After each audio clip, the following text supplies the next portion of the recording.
Halo teman-teman saya yang luar biasa, ketemu lagi dengan saya ya, channel yang khusus membahas tentang hipnosis. Kali ini topik kita tentang hipnosis, karena ternyata banyak teman-teman saya yang sama sekali tidak tahu apa itu hipnosis, gunanya apa. Nah, banyak banget, bukan banyak, jadi sudah nonton sekian banyak videonya dokter, tetapi sama sekali tidak mengerti tentang hipnosis. Kali ini kita membahas tentang itu saja ya, supaya ketika teman-teman mengerti hipnosis, teman-teman tidak lagi memiliki pandangan yang negatif tentang hipnosis. Misalnya berpikir hipnosis itu semacam magic, pakai ilmu hitam atau sebagainya. Nah, hipnosis itu sebenarnya kalau didefinisikan adalah diterimanya sugesti ke dalam alam pikiran kita tanpa kita kritik atau kita lawan. Jadi segala sesuatu yang berupa saran, pendapat, ajakan, dan kita terima itu sebagai sesuatu yang benar dan kita lakukan, itu sebenarnya seperti hipnosis. Seorang guru mengajar di depan muridnya lalu mengatakan bahwa 2 tambah 2 sama dengan 4, itu adalah bentuk sugesti. Ketika seorang tua mengajak anaknya, hari ini jam 7 mandi ya, nanti kita siap-siap untuk belajar di malam hari. Teman-teman, anak-anak teman-teman itu melakukannya, itu berarti sebenarnya itu proses juga yang disebut hipnosis. Berarti hipnosis itu terjadi bisa secara alamiah, bisa juga terjadi secara dibuat-buat. Nah, yang teman-teman nonton di televisi atau di YouTube dan TikTok itu adalah proses hipnosis yang dibuat. Karena kalau kita tidak membuat, kita butuh pendekatan yang lama sekali ya. Kita harus berkenalan dengan orangnya, pendekatan, dan itu butuh waktu lama. Nah, kalau kita mempelajari hipnosis, kita bisa melakukan pendekatan, saran, pendapat kita diterima oleh orang tersebut tanpa membutuhkan waktu yang lama.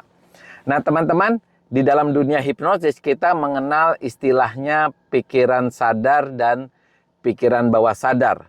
Kedua-duanya memiliki fungsi yang berbeda, tetapi kekuatannya berbeda pula. Di mana pikiran sadar seseorang itu kekuatannya hanya 5%, pikiran bawah sadar itu kekuatannya 95%. Ketika kita menilai seseorang dengan karakter tertentu, misalnya seorang yang penakut atau orang yang pemberani, kemudian orang yang fokus ya, orang yang rajin, itu sebenarnya sifat-sifat itu tertanam di pikiran bawah sadar seseorang. Ketika kita tahu fungsinya, maka kita tahu kalau fungsi pikiran itu bisa terganggu, berarti kita harus obati yang mana. Ya, contohnya gini. Pikiran sadar manusia walaupun kekuatannya cuma 5%, tetapi di situ memiliki beberapa fungsi. Pertama, mengingat hal-hal yang paling penting dan urgen. Contohnya mengingat nomor telepon sendiri, mengingat alamat rumah ya. Itu adalah sesuatu yang penting ya. Termasuk mengingat nama istri misalnya, nama anak. Itu adalah hal yang sangat penting. Yang kedua adalah untuk ketika kita mampu melakukan analisa suatu masalah, menggunakan logika kita di dalam berpikir, itu adalah fungsi pikiran sadar manusia. Teman-teman pernah enggak melakukan kayak semacam keinginan yang kuat, misalnya keinginan untuk diet atau menurunkan berat badan pada saat malam tahun baru. Nah, seperti itu sebenarnya adalah kekuatan keinginan yang merupakan salah satu fungsi pikiran sadar manusia. Kalau kita ingin berhasil, ingin sukses, maka kita harus menanamkan semuanya itu di pikiran bawah sadar. Karena kekuatannya 95%. Fungsi pikiran bawah sadar itu banyak. Pertama adalah memori. Segala sesuatu yang pernah terjadi dalam diri kita, ya apa yang kita dengar, apa yang kita lihat, ya apa yang kita rasakan dari kita lahir sampai sekarang ini, semuanya tersimpan di alam bawah sadar. Dan bisa diangkat kembali atau diingat kembali ketika kita dalam keadaan hipnosis. Yang kedua, fungsi yang kedua adalah semua perasaan ya, semasuk perasaan bahagia yang pernah kita rasakan, rasa takut, rasa kecewa, semua perasaan itu tersimpan di alam bawah sadar kita.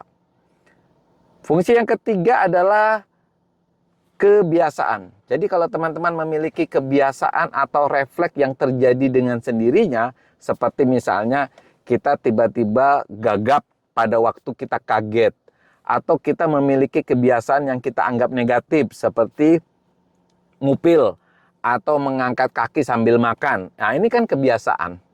Kebiasaan ini terjadi dengan sendirinya. Dan ingat, kebiasaan itu terletak di pikiran bawah sadar manusia. Fobia, rasa takut berlebihan terhadap sesuatu.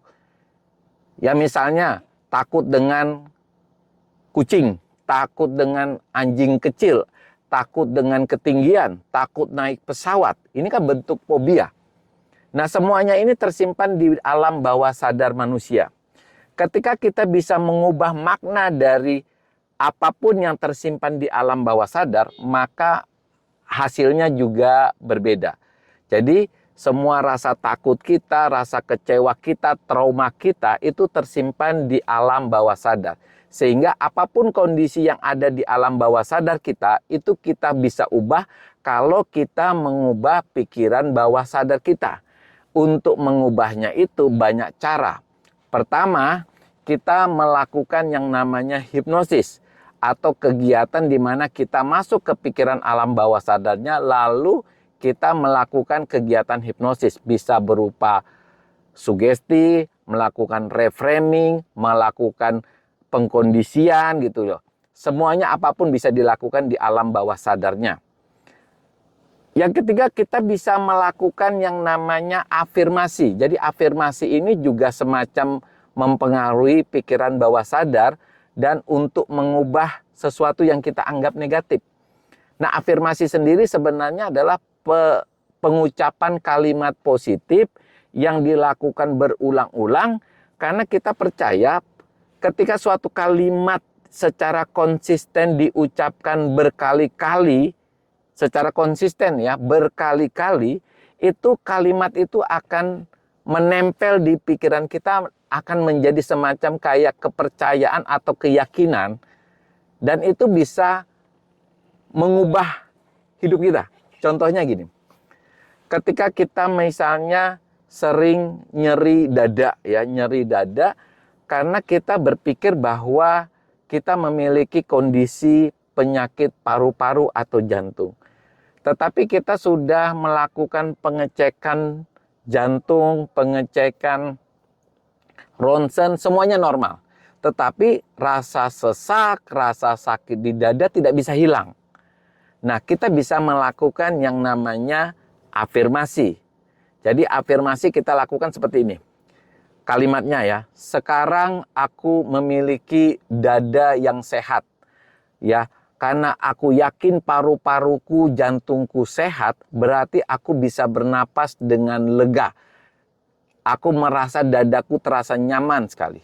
Nah, kalimat ini diulang-ulang terus dan itu akan menjadi belief kita yang tadinya kita yakin bahwa kita memiliki penyakit jantung atau paru, dan kita berubah menjadi sesuai dengan apa yang kita afirmasikan. Ibaratnya perbedaan antara hipnosis dengan hipnoafirmasi. Kalau hipnosis kita harus tahu tahapan-tahapan hipnosis ya, tapi kalau afirmasi kita cuma mengucapkan kalimat positif karena menurut ilmu pikiran ketika kalimat itu diucapkan berkali-kali maka secara otomatis kalimat itu pun akan masuk ke dalam pikiran bawah sadar kita ya. Nah, kalau kita sudah mau fokusnya di hipnosis, hipnosis itu sendiri suatu ilmu yang kita bagi menjadi beberapa tahap. Jadi teman-teman yang mau belajar hipnosis harusnya tahu tahap-tahapan dulu. Nanti ketika teman-teman sudah mahir hipnosis, teman-teman tahu istilahnya namanya hipnosis terselubung, di mana orang tidak perlu tutup mata. Sebenarnya kenapa sih ada bedanya antara tutup mata dengan buka mata? Sebenarnya hanya memudahkan fokus. Tetapi kan fokus tidak harus tutup mata. Buka mata pun bisa. Nah, teman-teman, langkah-langkahnya di dalam hipnosis kita kenal yang namanya pre-induksi. Pendekatan di mana kita bisa memperoleh kepercayaan dari klien kita. Yang kedua adalah induksi, memindahkan kesadaran dia dari sadar penuh menjadi alam bawah sadar, atau memindahkan gelombang pikirannya dari beta ke alfa atau ke theta. Ketika kita dalami prosesnya, kita dalami. Keempat adalah kita memberikan sugesti, ya. Lalu yang kelima itu kita lakukan terminasi atau mengakhiri proses hipnosis. Nah, tahap ini hanya dokter ulas sekilas ya, supaya teman-teman mengerti dan tidak takut lagi dalam proses hipnosisnya. Oke, tetap semangat.